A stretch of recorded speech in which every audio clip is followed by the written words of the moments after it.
Tough chin rap. Air Force white like cocaine. White tees with a rope chain dog. You know see my up like propane. Naya Bless and Jamrock Music Productions promoting the hot new Mama Africa Rhythm, available on iTunes, Amazon, Spotify, and all major streaming and downloading platforms. On this earth, it's higher than the most high. Some foreign propaganda I say now. Babylon no like highly. Studio 21 Productions promoting Leroy Artist Brown's blockbuster from the album Ease Up Off the Crime with Leroy and Friends Volume 2, available on all digital platforms. It's a DMI production. Ease up on the crime, make we have a good time, make we have a good time.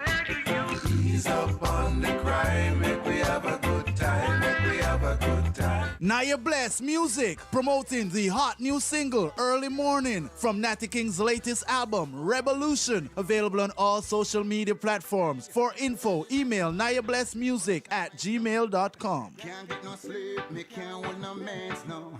To live in the ghetto it's red. You don't know if a price step on your head now. Little after that news spread, me hear from the That's Red Plate Spotlight this and every weekday and twice on Mondays and Fridays on the nation's #1 Irie FM. It's all about her. All month long at Courts. Get up to 40% off selected products just for her. It gets better. Save 30% off TCL ACs on 18 to 36 months credit. Get 3-piece bedroom combos starting at $49,999 and 50% off base with select mattresses. Free accent chair, TV stand, computer desk or printer with select purchase just for her this month and only at Courts. Bringing value home. Offers end May 31, 2021. Conditions apply. Make an impact on your career. Earn real money. Get 3 to 4 local and international certification in practical nursing and early childhood education with free CXC or CAPE subjects in 6 to 12 months at Distinction College, located at 26 Hagley Park Road, Kingston, 6 Nugent Street, Spanish Town, and Ocho Rios. Earn global certificates in 3 months in geriatric nursing, phlebotomy, childcare. We have the lowest school fees around. Classes begin very soon. Call us 356-4167. Is it that you're suffering from cancer, high blood pressure, diabetes, How you know about me? poor circulation, aches and pains, infections, fibroids, impotence, Easy now, youth. asthma, inflammations, and low sex drive? Yo, come on, tell my life now, youth. Netis Herbal Tonic is here. We're located in Mandeville, Manchester. Please call us at 876-491-6267. Give me the number again. 876-491-6267 and email us at nettyherbal@gmail.com. We also do island-wide deliveries. Now call them no. You better come eat a Kira Kitty for you, you know. It's easy. Money step, do the money step. Money step, do the money step. Money step, do the money step. Everybody know, do the money step. It's easy. Money if you run, now stop till it done. Win the money roll, just squeeze it. Run the fireball, win it easy. If your games don't roll it fireball, then at the same empty party I play. Make the money roll, when you roll it fireball. It's easy lottery, believe in winning. Ching. Big driver, young driver, new driver. Put all the drivers in the house under one cover. Introducing the Family Motor Plan from GK Insurance. It's the motor insurance plan that will cover every driver in your family at the best possible rate.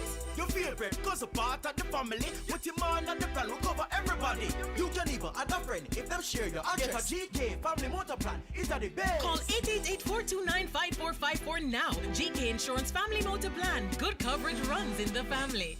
Senior citizens, are you 75 years or older and do not have a pension or steady income and not receiving any government benefit? The Social Pension Program may be for you. Apply at the Ministry of Labor and Social Security starting May 3. Take a government ID, your birth certificate, NIS and TRN cards, and your bank account details. If you receive PATH or poor relief, your benefit will be transferred to the new program. For more information, call 876-922-8007. The Social Pension Program, caring for our elderly. A message from the Ministry of Labor and Social Security. To the moms who tell it like it is. Whether you like it or not. She knows what she wants, does what she likes. She brings it. Serving boss moves in the boardroom. And on the dance floor when she wants to. Yeah, she's got game. And will beat you at yours anywhere, anytime. All when she just chilling with the fam. She prefers Baileys. Hey, some moms are just cooler. I'm just saying. Keep wearing that crown, my queens, cause you slay. So make it Baileys and make a toast to amazing moms everywhere. Baileys must be 18 years or older to drink. Enjoy responsibly. Day in, day out, 24 hours a day, 7 days a week. Moms always go the extra mile. And because they give so much, for the month of May, Sagicor has a super offer for our super moms. 0.25% off commitment fees for personal loans, 0.25% off commitment fees, and 1% off interest rate for SME loans. 10,000 bonus points on new credit cards, critical illness, and life insurance designed specifically for women. The Total Woman. And health insurance with swipeable antenatal maternity benefits. Because our moms are super for the entire month of May, Sagicor celebrates Super Moms. Conditions apply. The sun shall not smite I by day, nor the moon by night, nor the pestilence that lurks in dark places, nor destruction that wasteth at noonday. Welcome back. You're inside the Easy Skanking. My name is Kishima Francis, and you and I will be skanking sweet until 2. But right now, it's all about Road to Success, the Journey, a feature inside the Easy Skanking that is geared to inspire, uplift, educate, motivate, and entertain. And today on the Road to Success, the Journey, I'm going to give you a little profile.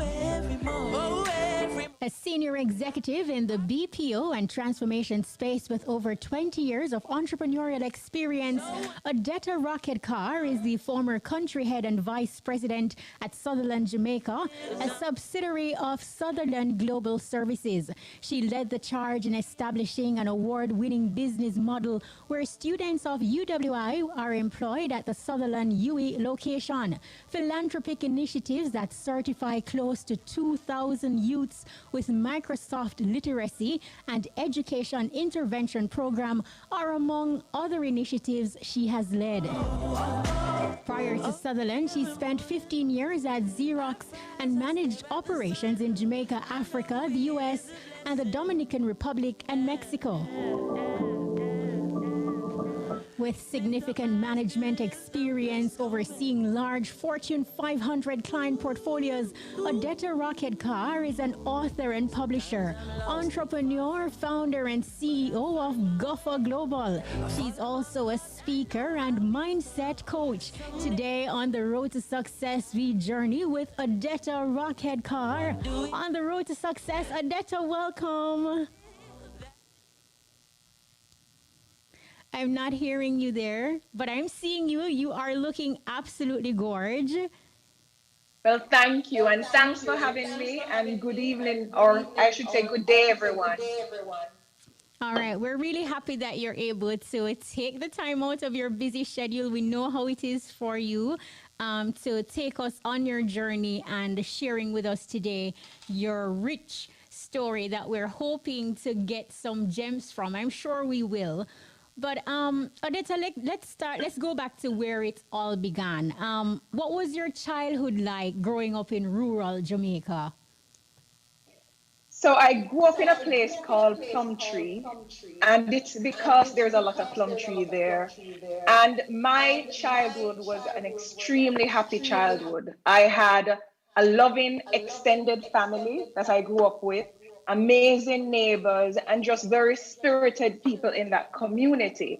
And it was the energy from everybody was so intoxicating that I don't know if it blinded me to the reality of what was happening outside of my world, but I did not know I was poor. I had no idea that when measured up to anybody else, I would be considered poor. But in general, it was a very happy childhood. Things happened along the way that made it a little bit tragic, but all my memories from, I'd say, before 15 years old are extremely pleasant And those are some of the memories that I go back to every day to keep me grounded. All right, and we're gonna get into all of it. But how would you describe your parents?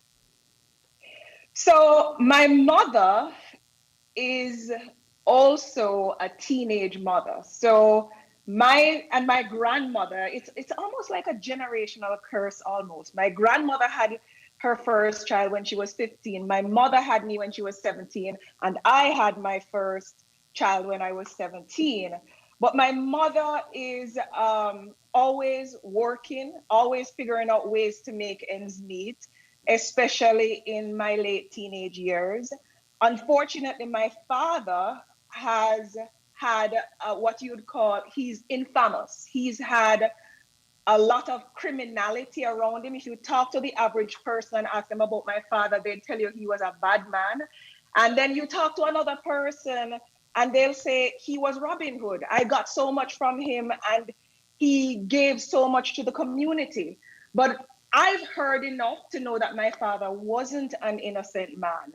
And he's been to jail for criminality many times. As a matter of fact, in my book, I talk about when I went missing as a child, I was reported missing because he ended up in jail.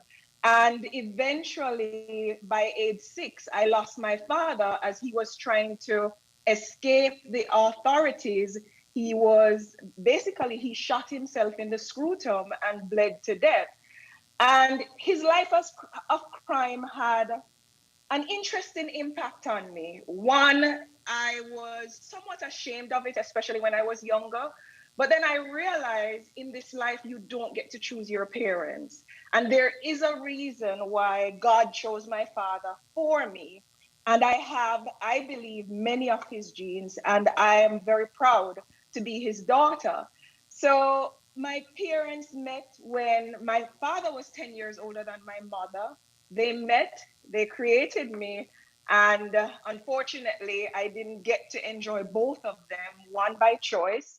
But I'm nevertheless very grateful. And like I said, no regrets, just lessons. Wow. No, many people, Odetta, would not be able to overcome most of what you encountered as a teenager. Between the ages of 15 and 17 years was a dark period of your life. What did you encounter, and how did you find the strength to turn trauma into resilience?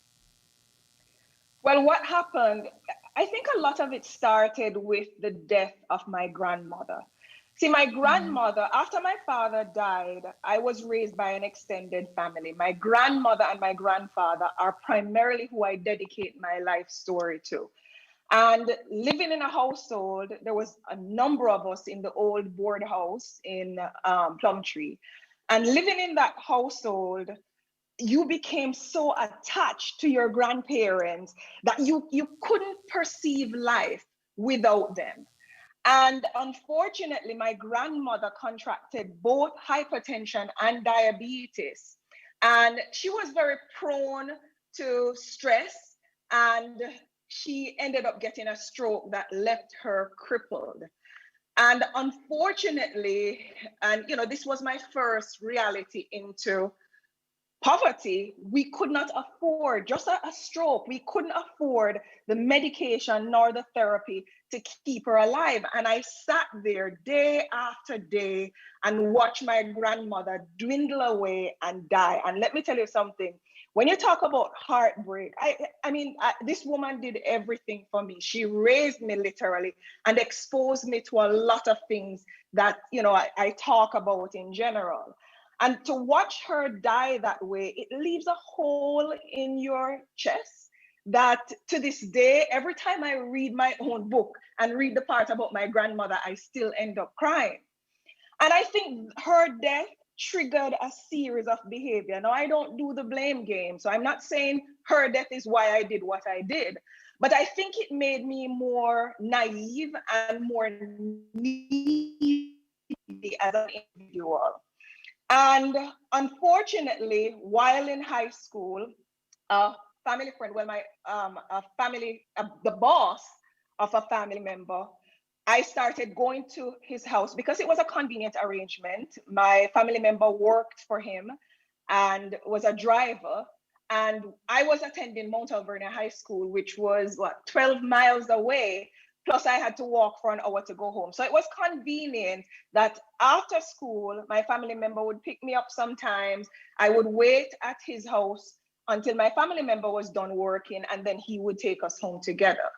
Well, that's the unfortunate thing that happens in cases where you trust someone who shouldn't be trusted.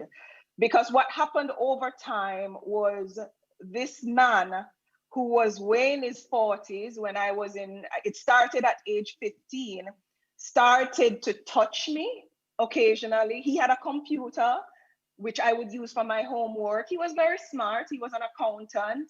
And in the past, I would leverage him to learn more or to use his computer before I got home. And he took advantage of that situation. He would touch me and I did not say anything. And it's funny how when it's happening, you know you're supposed to say something, but you never do. And unfortunately, it kept happening for some time until eventually he got impatient and held me down and raped me. And after being raped, it resulted. Take your time. You know, you're right about this so many times, you talk about it so many times, but it does not change the impact it has on you. So it resulted in me being pregnant. Of course, I was 15.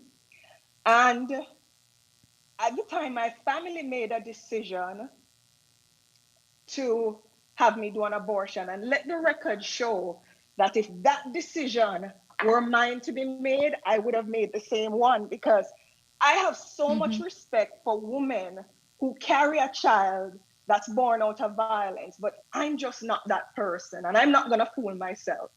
So I ended up doing an abortion. We took the matter to the police. Eventually, we didn't proceed in court based on what was happening, and I tried to move on with my life from that point. And it was at that time that I realized that I had turned into this person that really didn't love myself, really didn't love life anymore. My morals, to some extent, were skewed and completely deviated from how I was raised and the principles that I was raised with. And it had somewhat of an impact on me, because in less than a year, I had dropped out of college and was pregnant again. That's twice before I was 17. But this time, nobody could convince me to do an abortion, because after that abortion, I was certain I was not going to be pregnant again. So this was my miracle child. So there lies the tragedy that I would say pushed me to get to where I needed to go, because my son's birth gave me life. It taught me self-love. It taught me confidence. He was the reason why I now had to succeed. Success was no longer optional. I now had a human being to take care of. So his life, I believe, is what gave me everything to achieve what I've been able to as of this point in time. Wow. Talk about strength, Odetta. You briefly mentioned dropping out of high school and college. What steps did you take to ensure that these outcomes did not define who you are or who you can become? Well, first, I didn't graduate from high school. And, that's my first lesson I learned around quitting, because when I realized I wasn't going to graduate, I had to quickly figure out how I was going to achieve all the things that I'd slated or had on my to do. Because one of my first big dream was at age 11, and it was during Hurricane Gilbert. And We lived in an old board house with so many holes in the roof and, rotten flooring board that, Gilbert coming up, we were sure we were going to lose our house. But my grandmother kept praying and kept praying. And to this day, it has to be a miracle because our house was more fragile than every other one that was destroyed in our community, but ours stayed intact. But in that moment, as I was there setting pots and pans to catch the water from the holes in the ceiling, I made a promise to myself that I was going to knock down this old board house and build a mansion for my family. So going back to the question you asked now, not graduating from high school, I'm thinking, how in the world am I going to build a mansion if I don't even graduate from high school, right? I had to either decide to find a man to help me, which, as I say in my book, I started to harbor a gold digger mindset, or I have to rely on me and become my hero, my own hero, that is, in my story. So I started to inquire about what not graduating from high school would mean to my future. And I ran into a lecturer at the college that I wanted to attend. And he said, you don't have to graduate. You just need to have the subjects. So what I did, I was harboring all kind of thoughts about quitting. And quickly I rebounced and thought, okay, there's actually a way. And what I learned from that lesson is, there are going to be many times, or that experience, I should say, there are going to be many times in our life when quitting is the easiest thing to do. And we tend to get, to relax ourselves into our new normal. But all I have to say is quitting is never and should never be an option because there's always something out there that's better than quitting. So I decided to aggressively study for those exams, got them, and was able to get into college. But again, got into college, still wasn't so clear, and got pregnant, dropped out of college. And listen, let me tell you, when you talk about self-love, my mother, or I should say my family, borrowed the money for me to do the abortion because we don't have no money. She borrowed the money for me to go to college. We don't have no money to pay the school fee. And I turn around with my ingratitude and get pregnant, drop out, and this is twice before 17, drop out and have no clue what I'm going to do. But you see, my son became my why. And as soon as I dropped out and he was born and I held him in my arms for the first time, the power that I felt from just looking into that child's face and realizing that I had made the decision to give birth to this child before or when I wasn't ready or capable of taking care of that child. So I had a responsibility to do right by this child and ensure that he's not short of anything. I decided I'm going to get a job, ended up getting a job by chance in the BPO industry. But this job was in the accounting department where I saw people's salaries. And when I saw the salary of expatriates, there were very few, if any at all, Jamaican managers working in there. I thought, this is exactly what I want to do. I don't know what they do, but the money here I want, because this can build a house, it can take care of my son, it can do everything what I need to do. And I started to stay behind to learn and all of that. And I reapplied and went back to the same college. But this time around, there was no babies that were going to come. And it was a serious matter. And when I left, I even surprised myself. I was valedictorian student of the year, most outstanding student in my course of study. And I re-entered and went back for the job of the manager whose pay I saw. And again, you're thrown another curveball and you have to navigate. But I didn't allow anything to stop me, which is why by age 25, I was a vice president in a US Fortune 500 company, breaking many records that, nobody had accomplished before.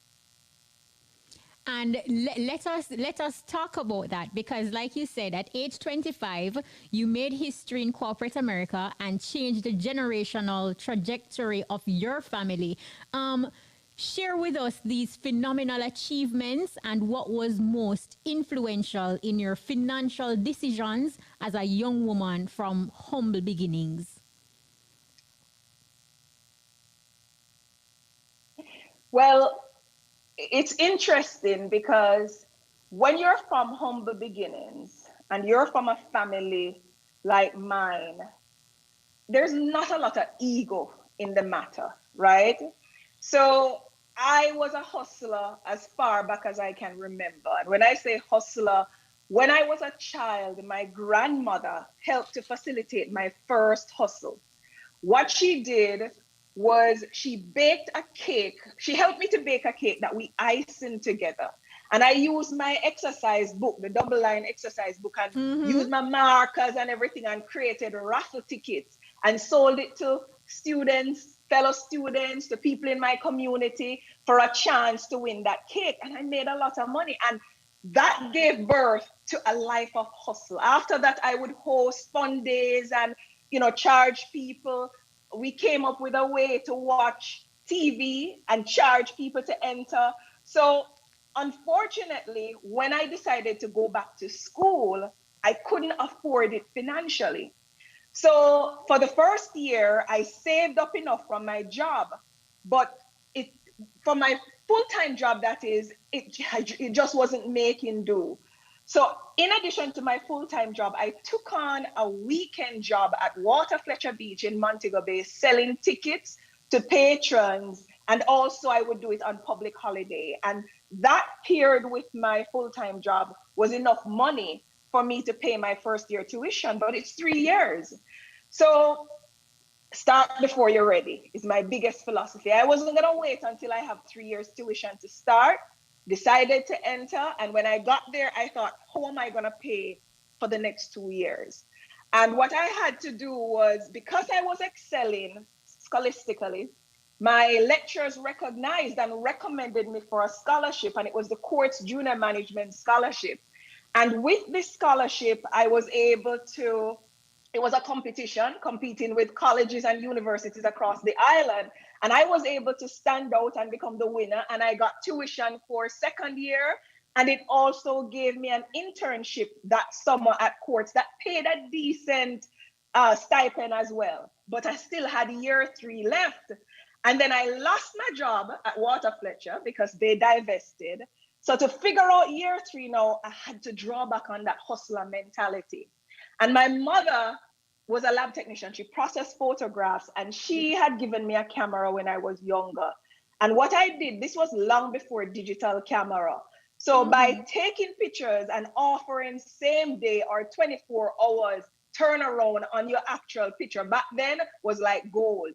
So I did that, and I charged people for photographs, and I was being hired all over the place to take photographs and to have them ready within 24 to 48 hours.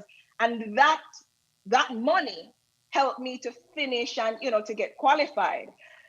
A lot of that, and, just the way I was raised, I found it intriguing, and I wanted to understand the discipline of getting to be financially free. When you have to hustle so much to make ends meet, and you have to make so many sacrifices to make ends meet, your biggest aspiration, or at least I should say my biggest aspiration, became financial freedom. I wanted freedom to do what I want, when I want, how I want. And again, this gave me the drive after becoming a vice president and putting things in place. I was able to explore things like, forex trading, quite a few things on my own. I taught myself a lot of things. I also started little businesses. I started a taxi company where I gave the person the taxi after 2 years of driving and bringing in the money. It turned into an empire. And these were young men in my community that were looking for opportunities. And I ended up with almost 10 drivers, and it was a success. So I'm not sure if I answered your question, but the drive towards financial freedom came from that, and it opened a lot of avenues for me. answer the question and tell me which part I missed, please. No, you definitely did in talking about well, you didn't get into the details in terms of the phenomenal achievements. I want you to highlight them so people know that at age 25 you were able to build that dream house of which you speak and your six figures and so much more. So I want you to show off and let us know at age 25 what you accomplished. Okay. Well, going back to Hurricane Gilbert, an 11-year-old saying, I need to get my family out of this old dilapidated board house and put them into a nice concrete dwelling. And we're talking about 8 people. So it needs to be a big house because we can't be stumbling over each other. So when I left college the second time around and went back, I told them I was coming back for the management job, but I don't think they believed me because when I went back, the position wasn't even offered to me. The gentleman said, you don't have the experience. He didn't tell me that, He said, go back to school and come back. But, life threw you another curveball. What you do? You focus on the goal. So when he said that, I decided to take the job that was being offered, and the pay was pathetic. But I knew what I wanted, and I was able to subsidize it with my regular hustle, and I kept pushing. And as I progressed, I got familiar with the employees. I actually loved what this is in BPO, so I absolutely loved what I was doing. I built up very strong relationships with the client, and I was aspiring for my manager's job because it was his paycheck that I saw about 4 years earlier, and I wanted it. Now, this was a paycheck that was in US dollars. It also included fully paid company vehicle, gas and all, apartment or house or townhouse in the best community that you could think of, and all the expenses related to that. So utilities and everything related to that covered, mobile device, healthcare. It was exorbitant. As a matter of fact, it was a 6-figure US dollar income that I never thought people in Jamaica earned. And this is over 20 odd years ago, right? Wow. So I wanted his job because that's the only way I was going to get that pay. And I didn't want to replace him. I wanted to help him to grow so I could absorb his role and he could step into a bigger position. But God is working always in mysterious ways. And the then CEO of the company left and started another company. And this manager, we all knew, had allegiance to that CEO. So when that happened, I saw clear line of sight to the position, but still, life always throws curveballs. And it just wasn't happening. I got one promotion to supervisor and it just wasn't happening. So at the same time, Ritz-Carlton opened up in Montego Bay. And I decided to apply for a job at the Ritz-Carlton and I was successful. But my heart was with BPO. And although the Ritz-Carlton offer was going to pay 30% more, I loved what I was doing and I was torn. So I prayed about it, did my pros and cons list. And eventually I decided that I wasn't moving fast enough. By the way, this was still a year, but I love fast movement. And I'm going to tender my resignation, which I did. And the managing director at the time said, no, you can't leave because this account is at risk, especially if the gentleman and the manager who is in charge, who, by the way, I had a great relationship with, if he left and went somewhere else, we could potentially lose the client. So he said, I'm going to come back to you with a proposal and hopefully you will stay. I told him, go ahead. He came back. And let me tell you something. I learned a very valuable lesson at this point in time, that you could actually be desired and not valued. They wanted me to stay. They saw what I could do in retaining the clients and making the employees happy. But when he put that offer on the table, one, it paled in comparison to what the manager in the role was making. It was in Jamaican dollars, not the US that I'd seen. There was no car, there was no house, there was nothing. It was just a salary. And I'm there thinking, them think me an idiot, I must have true, I come from a country. On that note, And Odetta? Oh, go ahead. Go ahead. Sorry to cut you at such a moment when we're deep in the story, but we have a quick break, so do not go anywhere. We want to say to our listeners, listen up to your top draw dollars. Pick 2, pick 3, pick 4, hot pick, afternoon. and It cash is pot lunchtime Thursday, May draws 6, next. 2021. I'm Taiba, and welcome to the Supreme Ventures 1 p.m. live game draw. Now, before we begin, here's a quick look at our mid-morning winning numbers. Remember now that all Supreme Ventures live game draws, they are being supervised by the Betting, Gaming and Lotteries Commission and observed by the independent auditing firm PwC. Now let's put some money in your top draw. For $600,000, here are your winning top draw numbers. Good luck. And first up for top draw this afternoon is lucky number 4. Next up, we have 18. The third top draw number, what's it gonna be? Number 8. And the fourth top draw number this afternoon is 22. And if you plan to collect the jackpot, you're gonna need number 2. And now, let's pick your play with our dollars game. I hope you're feeling lucky. The winning numbers are coming your way. And we're starting off our dollars game this afternoon with lucky number 9. Next up, we have 36. The third dollars number, what's it gonna be? Number 3. Now the fourth dollars number this afternoon is 16. And right after 16, what do we have? Lucky number 6. And next up, we have 24. And following 24 in our dollars game is lucky number 19. And coming down slowly but surely is 14. I hope you're getting them right. Here comes 31, and hear what? I'm ready to wrap things up with the numbers 1, 35, as well as lucky number 21. So now for some easy winnings with our pick 2 game. The winning numbers are coming right up. And first up for pick 2, we have a 12, and the second pick 2 number is 6. So once again, 12 and 6 are your winning pick 2 numbers. Up next, you can play 3 ways. That's of course our pick 3 game. So here we go. First up, we have a 6. The second pick 3 number is also 6. And the third and final pick 3 number this afternoon is lucky number 4.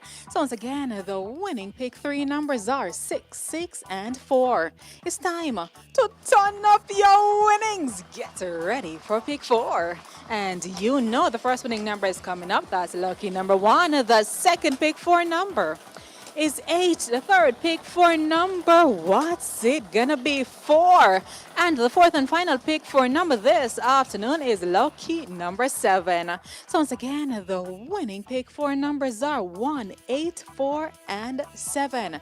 Hear what? It's easy for winners. So what do you say we heat things up with hot pick? Here we go.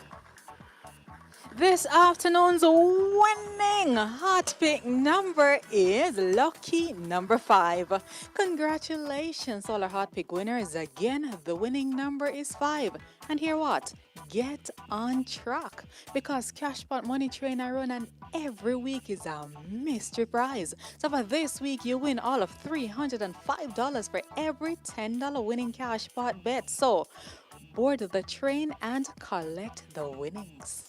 Let's get ready to play our Cashpot game for Thursday, May 6, 2021. You live to play it, but can you win it? Get ready to be a big Cashpot winner. And let's see what the winning Cashpot number is going to be. This afternoon's winning Cashpot number is lucky number 9. Congratulations, all our Cashpot winners. Again, the winning number is 9. And it's no time for some mega winnings, so good luck to you. And what's it gonna be? A white ball was selected. Go mega 6 times per day for more chances to win big. Again, the winning Cashpot number is 9, Lucky Marco, and a white ball was selected for both Cashpot and Hot Pick. Now let's take a look at this afternoon's winning numbers, and of course, congratulations to everyone who won. And please join me again at 3 p.m. for more games you love to play. I'm Taiba. Have a supreme afternoon. Hope you were a big winner. Play your your favorite Supreme Ventures games every day and tune in for our live draw 6 times a day at 8:30 a.m., 10:30 a.m., 1 p.m., 3 p.m., 5 p.m., and 8:25 p.m. on this station. Supreme Ventures, making winners every day. That was the lunchtime top draw dollars. Pick 2, pick 3, pick 4, hot pick and cash pot draws. Congratulations to all of today's winners. Join us again at 3 p.m. for another chance to win in hot pick and cash pot special pot draws. You are what you drink. Your premium. Enjoy Heineken specials at your favorite bars. Drink responsibly. Socialize responsibly. The time by Heineken is 5 minutes after 1 o'clock. When me use Island Fresh with aloe vera, it make me skin feel so much smoother. So if you want to feel better and smell fresher, use Island Fresh with aloe vera. manufactured by Island Products, 934-0666. The time is... It is still 1:05. All While right, driving so through welcome Jamaica, back. there's only one radio station I listen to. Iria FM. Shall not smite I. Welcome back. If you're just joining us, it's all about Road to Success, the journey with Odetta Rockhead-Kerr. Now, Odetta, before we went to the break, you were telling us an interesting piece of story where you were at BPO and talking about going to a job in Montego Bay and weighing your two options and looking at the outline that you received from your manager at BPO, and it wasn't nothing similarly to what your previous manager had. So what decision did you make? And yeah. So, a few things were considered factors in why his compensation was so different from mine, right? He was an expatriate. He was Caucasian. He was a man. He was experienced. I was a woman from country, Black and inexperienced. But, I didn't focus on those things, because when you start focusing on the isms, you lose focus of the ultimate goal. So I ignore all those things. I don't care who him be. If he can make that salary for the same job that I'm being asked to do, I should be able to make it too. It's only fair. So I declined the offer. But I declined it with a heavy heart, because I didn't accept it. I wanted to stay. I built so many good relationships with the staff there. To this day, I have great relationships with them. And this is over 20 odd years ago. And I wanted to stay, and I didn't want to go to Ritz-Carlton. But sometimes you have to make decisions to preserve your integrity. And in that moment, it was the principle of the matter. So I told him no. I wasn't even going to negotiate, because I could not allow someone who did not understand my worth to tell me what he thought I was valued. And that, to me, is what negotiating does when it comes to a salary. So he came back to me and said, okay, give me another hour or so. And it was a lot of back and forth, but eventually he said, give me another hour to call our head office, which was in Texas at the time, and to come back to me. I said, you have half an hour. And I pack up my things and with my handbag in my hand and going to his office, because this was my last day to be in the office, although I didn't accept the offer at Ritz yet, because I was going to go on 3 weeks vacation before going. So he came back, he waffled around with another offer. I said, you know what? My patience has grown thin. And then eventually he came up, he stepped out of the room and came back and said, okay, we're going to give you the 6-figure compensation plan. You're going to get the US dollar salary. You're going to get the car. You're going to get the house, all the expenses. And he gave me it in writing, because unless it's in writing, it don't count. And he handed me that night a key to the company car. And listen, I didn't even have a driver's license. I didn't know how to drive. But you think I was going to give it back to him? I can figure that out after the fact. Again, you have to start before you're ready. Took the car, took the offer, and I went home and I was celebrating. And I remember telling my mother, and my mother is a huge motivator for me. And I'll tell you why. My mother actually kicked me out of the house after I was pregnant. And I was homeless for a little while, but I was taken in by my son's father and his mother. But, you know, she had sacrificed so much for me that a part of what I always wanted to do was to show her that I'm the daughter that she knew she had. The daughter that when, you know, in high school, I did so well in certain subjects that she would walk around and show the whole community my test grade. So I wanted her to be proud. And she was one of the first person I showed the offer. And she said, you know, so you're gonna make more than the prime minister? And I laughed because that was her measurement of success. Remember, we're growing up in rural St. James, you know, there's not much more that we're exposed to. And when she said that, I saw pride in her eyes and her demeanor, and I was happy. So now I was getting the salary. We're still living at the old board house with by this. If you look in the book, you'll see a photograph or several photographs of that house with holes in the floor and all kind of things happening. And I had to achieve the goals I committed to at age 11. So decided to save up, made a lot of sacrifices. So this is me at age 22, right? I wasn't interested in going to the party, traveling over the seas. Remember, I was making a 6-figure US dollar salary. This is 20 odd years ago. I could have gone to any country, any amount of time and done anything with that money. I could shop until I was weak, but I chose not to because I had that goal. So I saved every dollar I earned, and I was traveling a lot for work, and I would get per diems. There wasn't any return required by company policy. So I would starve myself and save every dollar. And I kept on with my hustling. This time I was buying and selling. So when I traveled, I would shop and I would come back and sell from my vehicle. And this included me driving through rural St. James and selling clothes, shoes, and accessories from my vehicle because I had to get that money to to build that house. And I didn't want to borrow it. Although initially I harbored the thought, but I thought to myself, if I borrowed it, somebody could take it away from us. And I couldn't afford for that to happen, right? So saved up all the money to start the house, had no idea how I was going to finish it. But again, you start before you're ready. Started the house. We, you know, do the whole kill the goat, splash the blood, drink the manish water and everything. And we started building, hired workmen only from my community. And of course, in a few months, ran out of money, had to figure something else out. And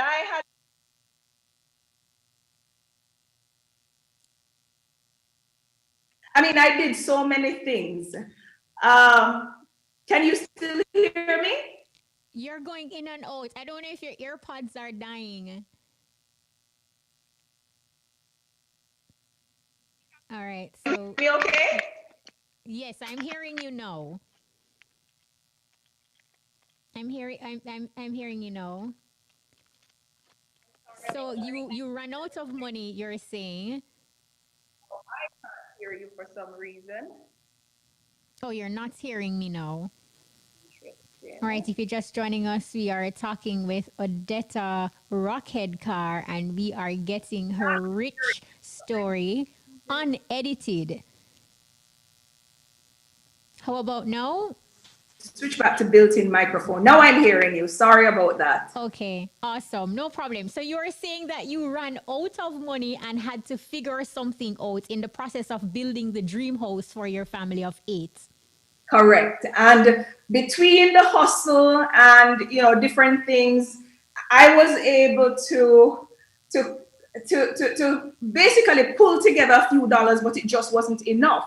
So I kept doing well at work and achieving major milestones, you know, getting recognized for different achievements, getting huge bonuses until, you know, one day my then manager, who was, she's my biggest mentor and the person I give credit to a lot of my success professionally. She's also Caucasian. She was an expatriate. And she started to groom me. And I knew that both of us would be able to achieve more, but you don't have line of sight to it in the moment. Anyway, after working for about a year or so in my new dream role, she called me in her office one day and said she was getting promoted and she was going to become a regional vice president over not just Jamaica, but other countries across the globe. And she needed to backfill her position. And long story short, I became the first, the youngest, first non-expatriate at the time to become a vice president in a US Fortune 500 company. And that company today is Xerox. And of course, I started to earn even more money, which was the sweet part. So I kept pushing savings, ramped up the savings. And within a year, I was able to start back the house. And as I was progressing in starting the house, I knew I had enough to get to a certain point, but I didn't have enough to finish it. And that always bothered me. But God, I can rely on God to intervene when I needed him the most. And something happened in the Jamaican foreign exchange market. And the US dollar, because I was earning in US, so I was saving in US, it depreciated by 100 and odd percent almost overnight. It went from 30 to about 70 odd, which meant I would almost triple whatever it is that I had saved. So I cashed in on that opportunity, increased my savings dramatically, and now I had enough money to finish the house when I wanted and how I wanted. And, you know, throughout the journey of building that house, which it took a few years, there were times when I said to myself, you know what, Odetta, you don't have to build a house that's so big enough. You could cut back and finish it. But to me, I would be betraying my goal to a certain extent.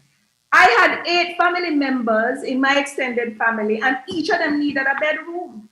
So at age 25, we were able to move in, myself and my extended family, into that house.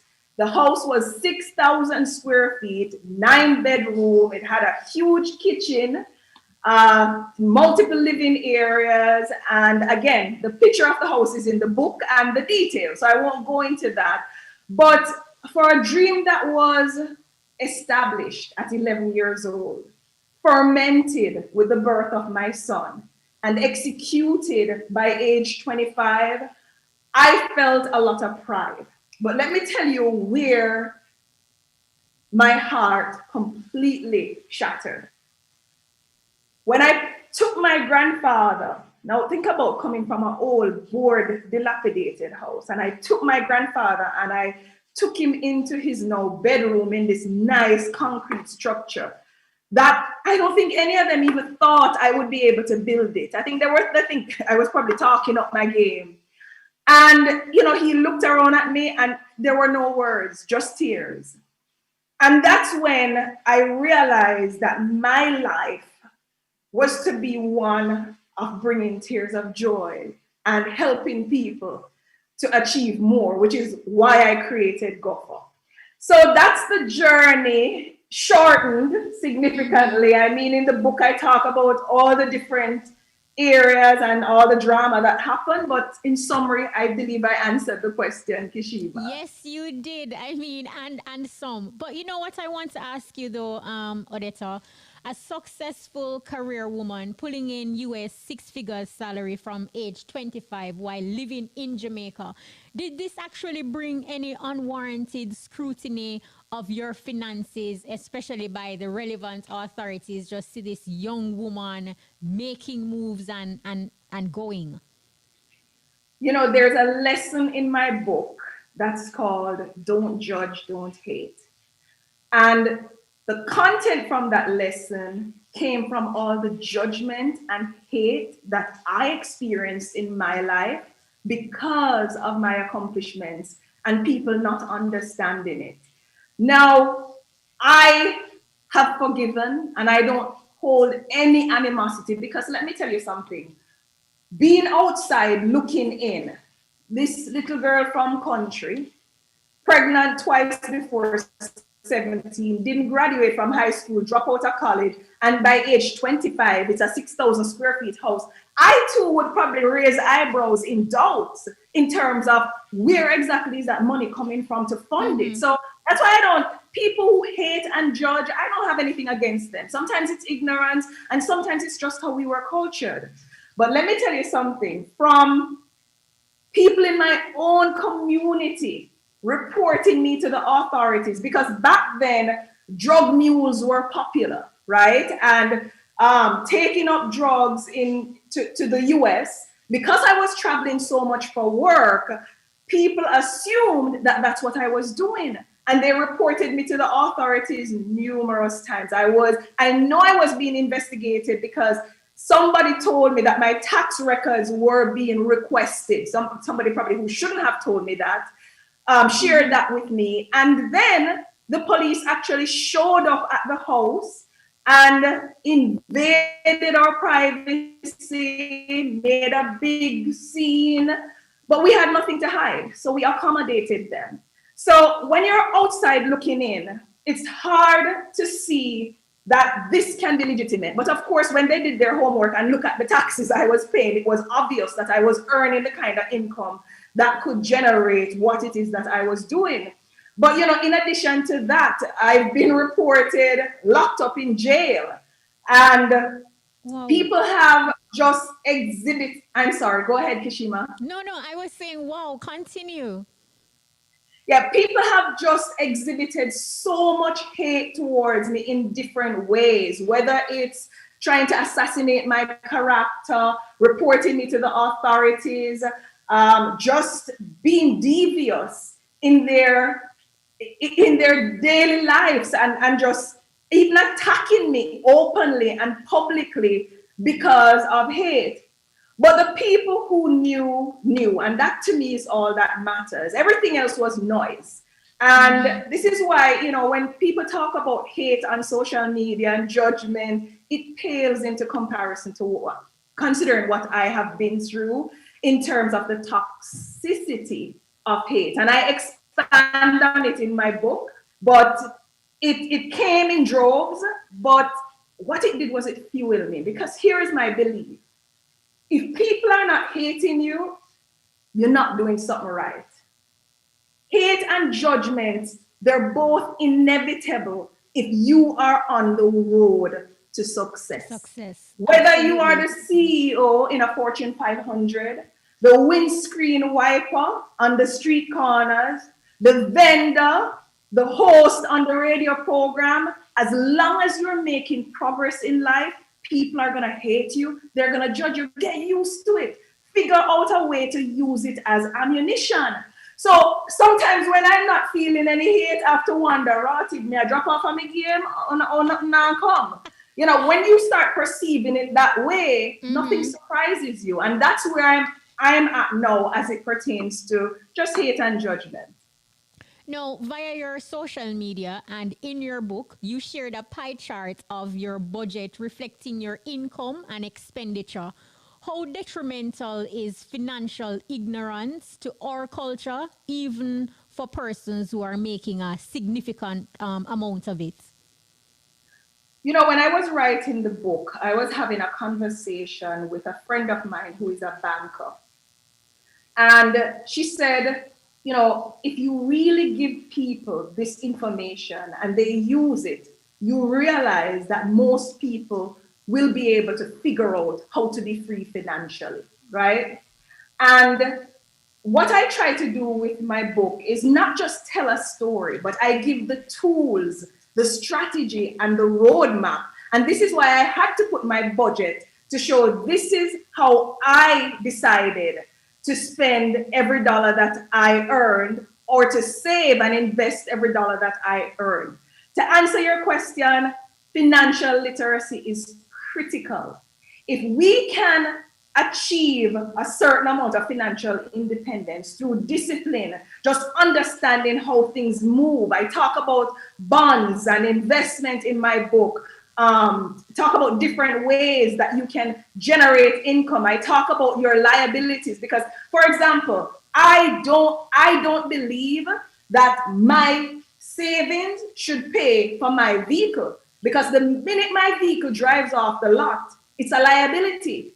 I believe my investments should pay for that vehicle. And that's what I want, the mindset of people. My stepson right now is at the point where, he's trying to decide, what do I do next? And a friend of mine, her daughter, we agreed, let's go ahead, get her an apartment. She wanted a car, buy an apartment with that money, collect the rent, which is $100,000, pay $50,000 for the mortgage, and take the remaining $50,000 and pay for the car note. So now you have an asset. Your asset is paying for your liability, and it continues to appreciate in value. That's what I teach in the book. And let me tell you, understanding that is the difference between being trapped in a job or a situation that makes you unhappy to being free to explore and live a life of greatness. Wow. Now, many Jamaicans, though, Odetta, are unable to take full advantage of globalization due to their personal circumstances. Do you think the aim of e-commerce platforms such as your brainchild, Gopher Global, can help to stimulate success in our society? I'm confident it will. Now, like everything else, there's a learning curve. We launched, we're now in pilot, but we're moved. Products are being sold, people are earning commission. But what I wanted to create with Gopher, and we did it with our capable and competent team, is a platform that would allow anyone, the disenfranchised, the person with a disability, the person who is not educated, every single one of those persons can share a positive experience with someone. Whether it's saying, listen, I bought Odetta's book. It's a good book. I think you should buy it. And when they share it, they make $5 to $10 for each book. Or, you know what? I've seen this phone on Gopher, and I know you are looking for a phone. And by sharing the phone with the person who shares it is able to earn a commission. And we're not talking about peanuts for commission. As I just said, it's $5 to $10 for the book. So by enabling and giving people an opportunity to earn when they recommend, whether it's groceries, which we're going to put on the platform, hardware supplies, vehicles, whatever can be sold on Gopher. If you say, use the service and use it from Gopher, and you earn tangible income from doing that, everybody and their mother can do that. And I believe that although, e-commerce platforms aren't where they should be in terms of penetration in Jamaica, there's a learning curve, but I have every confidence that we're going to get there. And I've decided, this is why I retired at age 42, to dedicate my life to getting people to that place where they can earn, whether it's on the side or eventually full-time, a lucrative income doing something that comes naturally to them, which is to refer a product. Wow. Now, your self-help memoir, No Regrets, Just Lessons, Odetta Rockhead, Unedited, is a success strategy and mindset changer that carries lessons instead of chapters. Now, though the path we take on the road to success is different, in your opinion, what aspects of our lives should we strive to master to achieve greatness? The 12 lessons in the book are all the things that I personally had to focus on to achieve my greatness, right? I had to make peace with my past. I had to be comfortable with who I am. And it continues. But I would say the primary character trait that we must develop to achieve greatness is self-love. Because when you love yourself, and this is another lesson in that book, it turns, and I'm referring to myself now, it turns a dysfunctional little girl into an unstoppable woman. Because you build up that level of confidence, you develop integrity, you learn to forgive, and you develop a drive that makes you unstoppable. So that to me is the first one. The second one is just to be comfortable with who you are, no matter where you came from, whether it's the old board house with the dilapidated flooring boards, or it's the garrison, or it's no matter where you came from, be proud of it, embrace it, and use it as a pillar to propel your success.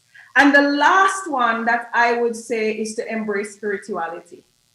And it doesn't mean you need to be religious, but there's always something else happening in that equation. And for me, it's God.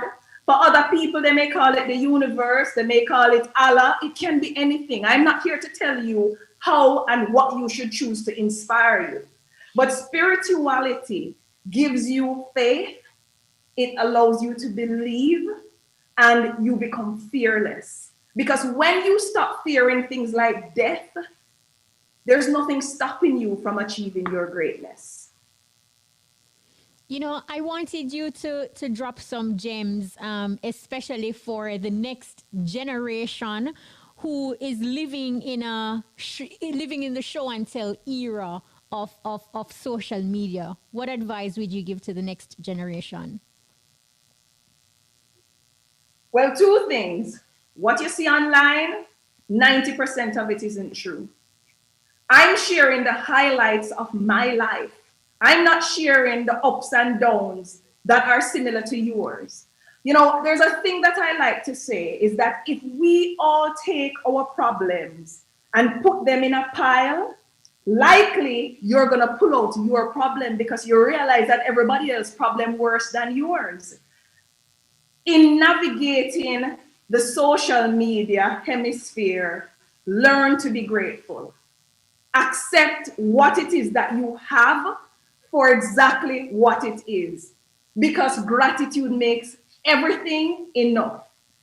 Dismiss the sense of entitlement. You're not entitled to anything. You need to get into the habit of working for what you have, because money without any work, or let me say, money without morality means nothing. In every greatness, there has to be goodness. You cannot expect things to be laid out to you without hard work. So, in summary, don't believe what you see online. You are not the worst out there. Your problems are not the worst. People online are having them too. Dismiss the sense of entitlement and be grateful, because gratitude makes everything enough. Of all your accomplishments, Odetta, what are you most proud of? Wow. Well, I don't know if I can give you one. So, seeing my family now, like every time I go and visit in the family house, knowing that the next hurricane won't leave us hopeless. So I'm very proud of that house, and I'm very proud that I was able to achieve most of my life goals by age 25. But I believe what I'm most proud of is just the fact that I've been able to help a lot of people to rise and to help them to experience their own greatness, whether it's through job creation, whether it's through just building relationships with them and helping them over the years. And this is why every single person who owns a copy of the book will have access to me for 12 months in workshop sessions, because I want to continue on the mission of just helping people to rise. Because if you are growing and rising and you're not helping others to do it, you're not deserving of it. You know, let's get into matters of the heart now. As you entered, and you speak about this in your book, as you entered the final phase of your first marriage, did you at any point lost hope in saying that would you ever find true love? You see how I was raised? I was raised to believe that everything was possible, right?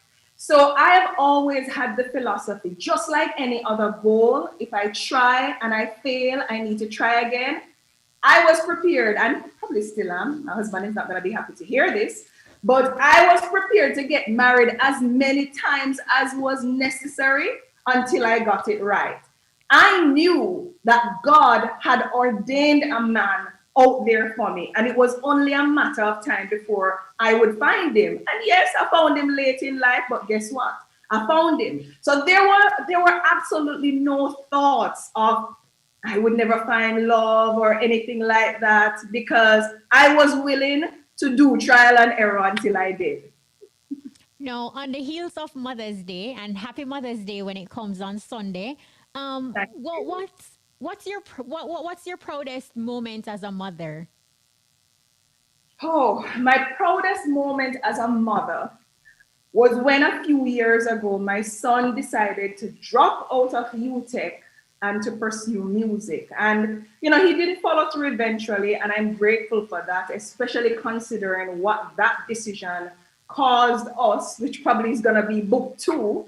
But what I was proud of was when I went to my son and I said, you cannot drop out of UTech to pursue music because it's not stable, it's not guaranteed. And I said, why don't you have music as a backup plan and finish your education? And he said to me, Mommy, you have taught me so many things. And one thing that you have taught me is my backup plan or my plan B will only distract from my plan A. If I have music as my plan B and school as my plan A, I won't give it everything. But if I have music as my plan A, there's nothing to distract from it. For me, that was all the lessons that I've been trying to teach this boy and use back on me to his convenience. And what could I say? When you say, Mommy, you teach me that my plan B will distract from my plan A, I have to shut up my mouth and say, okay, I teach you that. All right, let's do music for a few years. So my proudest moment is the fact that he listened to me and he always tried to do his best. He's a very, as country people, that's a manageable child and very respectful. And again, he's my wife. Now, in all we do, service is important, but how vital is it for a great leader to possess the trait of a humanitarian? In my book, I talk a lot about leading with heart.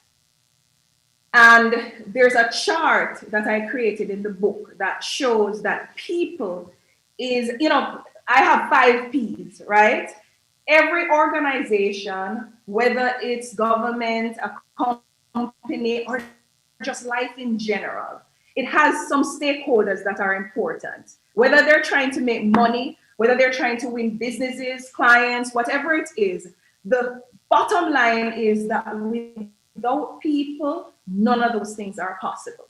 So for me, taking care of people, being a humanitarian, giving back in every way I possibly can was paramount.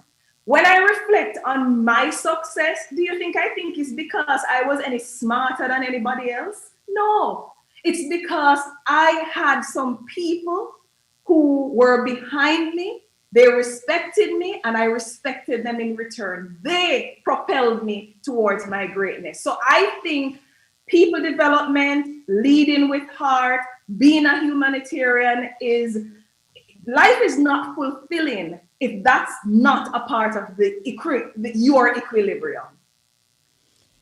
No regrets, just lessons. I know it is available on Amazon, but can you tell us where we can get our very own copy? Is it available in local bookstores? Where can we get it? It is. So it is available on Amazon and it's available there in the paperback, ebook, and in a few weeks, audiobook. The audiobook is already available on Kobo and so is the ebook. In Jamaica, it's available at Fontana Pharmacy. It's available at urban bookstores. It's available at a few smaller outlets to include SSMC, Spry Fitness. It's available at Just Ship It. And there are a few other places where you can get it. But primarily, you can get it on Gopher. It costs less on Gopher than it does everywhere else. And if you are local, it will be delivered in 2 days. If you're overseas, it can be 3 to 10 days, depending on where you are. and you get it packaged nicely in a box. If you go to my Instagram page, you'll see the packaging. But we ensure that it's available everywhere so people can access it and make it available to them. Can we give our listeners a treat? I would really love if you are able to do a book giveaway, because your book is an absolute gem. I have started reading, and trust me, with your words, you were able to paint the picture and somehow in my head also capture the sounds as I'm going through the pages. So what do you say to a giveaway? It would be a pleasure. Well, I have said it a number of times throughout the interview, so I will say the first caller with the correct answer to this question will get their very own copy of Odetta Rockhead-Kerr's book, No Regrets, Just... I'm not going to finish the rest of it, but here is your question. Really easy, because we truly want you to win and get a copy of this gem. What is the title of Odetta Rockhead-Kerr's book? First person to call, the numbers are 974-5051, 974-5043, or 618-0352. And of course, you put 876 in front of the numbers. First caller with the correct answer to the question, the book is yours. Pretty much. Thank you so much for doing that. And as we basically put a cap on this conversation, based on your experiences, your challenges, your struggles, and overcoming, what would you say are the ingredients to attain success? I would say the primary ingredient is self-belief. If you don't believe that you are capable of it, that you are deserving of it, you're going to struggle to claim it. And to believe in self, you first have to love self. You have to be comfortable with who you are. A lot of us have been through a lot. I mean, I don't begin to talk about all the things I've been through. They're all in the book. But you also have to make peace with those things that probably would break the average person. And in doing so, pray, talk to God, appeal to Him, not just when you're in need, but do so when you're grateful, and keep your head level and always focused on the goal. Wow, you are super awesome. Thank you so much for sharing and being so open and raw and real. And I know that our listeners are truly appreciative of your story. The messages via our WhatsApp line are coming in fast and furious. I will be talking about reading some of their messages. But thank you so much, Odetta Rockhead-Kerr. I mean, this was fantastic. It was a pleasure. Thank you for having me, Kishima, and listeners for listening to me. There you have it. Road to Success, the journey. Look here, it is a success story indeed. It may only be